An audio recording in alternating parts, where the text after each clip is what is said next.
여러분 안녕하십니까, 아이구루입니다. 주치의안을 함부로 바꿔서는 안 되는 이유에 대해서 말씀드려 보도록 하겠습니다. 주치의안은 제가 만든 용어인데 주로 치료하는 의사가 아니라 주로 치료하는 안경사의 줄임말이죠. 그래서 안경사를, 검안사를 함부로 바꿔서는 안 된다는 것입니다. 그 이유에 대해서 실제 사례를 들어 설명드려 보도록 하겠습니다. 제 고객 중에 한 분이 8개월 전 정도에 안경을 하셨는데 오셨어요. 그런데 안경이 달라져 있는 거예요. 바로 알죠. 이게 내가 해준 안경인지 테만 보면 바로 압니다. 테가 많이 있지만 거의 파악이 되죠. 왜냐하면 테를 도매상으로부터 초이스하는 거를 사입이라고 하는데 사입을 다 제가 하거든요. 왜냐하면 일일이 써보고 사입을 합니다. 재고가 발생하면 안 되기 때문에, 앞으로 남고 뒤로 미치는 거기 때문에 안경테가 재고가 좀 납니다. 유행이라는 게 있고, 특히 아이들 안경테 같은 경우에 의외로 유행이 있죠. 애들은 이런 걸 좋아했다가 또 저런 테를 좋아하고, 어쨌든 제가 일일이 써보고 하기 때문에 거의 다 파악을 하죠. 테가 제가 해드린 게 아니네요 이랬더니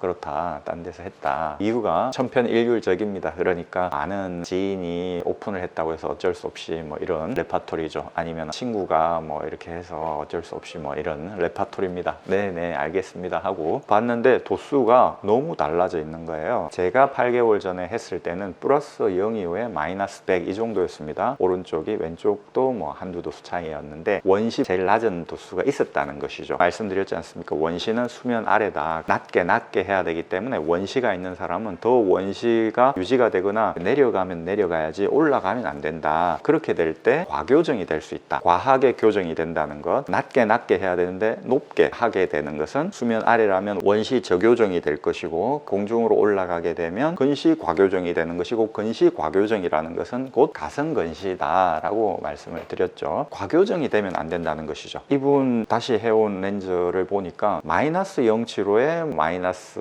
075 이 정도인 거예요. 4단계나 과하게 가짜 근시가 측정이 되어 가지고 거짓 근시라고 생각하지 않고 이게 진성 근시라고 생각하고 안경을 만들어 줘 버렸다라는 걸 알게 된 것이죠. 안 맞는데 검사를 다시 해보시겠습니다 해가 검사를 해가지고 다시 해드렸죠. 그런데 그전 도수 플러스 0이었잖아요. 아무리 검사를 해서 낮추려고 해도 절대 플러스 0이로 가지를 않아요. 페리칼 도수는 제로고 난심한 마이너스 100 정도. 플러스 0이로 안 가죠. 한 단계 밑으로 더 가야 되는데 가지 못하고, 왼쪽은 마이너스 050 그리고 난시 마이너스 050 이 정도로 멈추게 되더라고요. 한번 가성 근시를 잘못 측정해 가지고 그거에 맞게 그거에 준거해서 안경을 써버렸기 때문에 8개월 동안 수정체가 이 정도 두꺼운 정도였는데 마이너스 렌즈를 대니까 이 정도 두껍게 돼버린 겁니다. 이렇게 8개월 동안 지나다 보니까 도수를, 렌즈를 낮추려고 해도 더 이상 얇아지지 않는 거죠. 이게 뭐냐 하면 가성근시지만 렌즈를 그냥 가성근시를 진성근시라고 생각하고 써버리면 진성근시가 돼버리는 메커니즘을 정확하게 보여주는 사례인 것이죠. 50이 넘은 어른인데도 불구하고 그런 겁니다. 그러면 애들은 어떨까요? 애들은 조절력, 눈에 있는 천연 플러스 렌즈가 10디옵터 정도 된다고 했지 않습니까? 그 이상도 되고 이게 성능이 좋아요. 쉽게 두꺼워진다라는 겁니다. 어코모데이션이라고 하죠. 수용하는 여력이, 여유분이 크다 이 말입니다. 이 수정체가 쉽게 두꺼워져 버리는 거죠. 가성근시라고 판단하지 않고 진성근시라고 생각하고 이렇게 마이너스 렌즈를 해버리잖아요. 그거에 따라서 이렇게 돼버립니다. 마이너스가 들어오면 평형점을 유지해야 되니까 플러스 60디옵터 정도를 유지해야 되니까 이렇게 돼버리는 거예요. 그런데도 아무런 피곤함을 느끼지 못합니다. 왜냐하면 조절력이 살아있기 때문에 이렇게 두껍게 돼도 뭐 괜찮다 이 말입니다. 그런데 이분은 20이 넘으신 분이기 때문에 자기 힘들었다는 거죠. 조절력이 얼마 안 되니까 한 1디옵터 정도밖에 없는 분이셨기 때문에 이게 두꺼워지는데 부담을 느끼는 거죠. 아닌 게 아니라 이 안경을 쓰고 멀리 잘 보이는 것 같은데 불편해가지고 안 쓰게 되더라, 그냥 벗고 다녔다, 이렇게 말을 하더라고요. 검안사를, 안경사를 함부로 바꾸시면 안 됩니다 라고 말씀드렸죠. 제가 다시 검사를 했기 망정이지 고객 카드를 보고 8개월 전 거니까 그전 도수로 그냥 했다면 어떻게 됐을까요? 이분은 안 보인다, 8개월 전 도수로 그대로 했는데요 라고 해도 소용이 없죠. 그래도 안 보이는데 어떻게, 이렇게 되는 거죠. 다른 곳에서 안경을 해가지고 눈을 베린 거죠. 애들 같은 경우에 이런 상황이 벌어지면 가성근시인데 그냥 안경을 껴버리고 섬세하게 조심스럽게 어떤 철학을 가지고 접근하지 않고 그냥 잘 보이면 장땡이지 이렇게 생각하고 안경을 마이너스 도수를 넣어줘 버리는 식이 된다면 눈을 더 버리게 되는 상황이 벌어지겠죠. 그렇게 해서 눈이 점점점 나빠지게 된다는 것입니다. 그런 경우가 의외로 정말 많습니다. 검안사를 선택하실 때 이 검안사에게 2년 3년 했는데 계속 도수가 올라간다 그러면 바꿔야 됩니다. 겁니다. 그런데 이 금환사를 만났는데 도수가 유지가 되네? 라고 한다면 그 금환사와 끝까지 가야 되는 것이죠. 안과도 마찬가지입니다. 안과에 가서 검사를 했는데 유지가 된다. 그런다면 그 안과 의사 선생님이 검사를 낮게 잘 해주시는 거죠. 8개월 전에 안경이라 하더라도 일단 다른 안경원을 거치고 온 경우는 반드시 재검사를 저희가 합니다. 그런데 어떤 경우는 저희가 이 부분을 원숭이도 나무에서 떨어진다고 간과해버리고 그냥 그 정도 수를 해버린 경우가 있습니다. 그러면 어떻게 되냐면 반드시 옵니다. 3, 4일 뒤에 와가지고 안 보인다라고 하는 것이죠. 일시적으로 눈을 버려버렸기 때문에 한 달 정도 참고 쓰려고 하다가 안 돼서 있는 건데도 불구하고 그 정도 수로 그냥 해버리면 적응을 못합니다. 다른 안경원에서 한 값과 그 전에 제가 해드린 도수 값의 중간 정도 선에서 타협을 해가지고 해드리는 경우가 많죠. 먼 길을 돌아서 눈을 오히려 배려가지고 올까 속상하죠. 어쩌겠습니까? 8개월 전에 해드리고 다시 오신 그분 그냥 다른 곳에서 하셨을까요? 물어보니까 뭐 안경은 다 똑같겠지라고 생각을 했다 하더라고요. 절대 다릅니다. 왜냐하면 똑같은 걸 배우더라도 철학이 다르기 때문에 성격이 다 똑같을 수 없잖아요. 민감도가 다 똑같을 수 없지 않습니까? 지난 영상에서 민감성이 영재성과 연결된다고 했잖아요.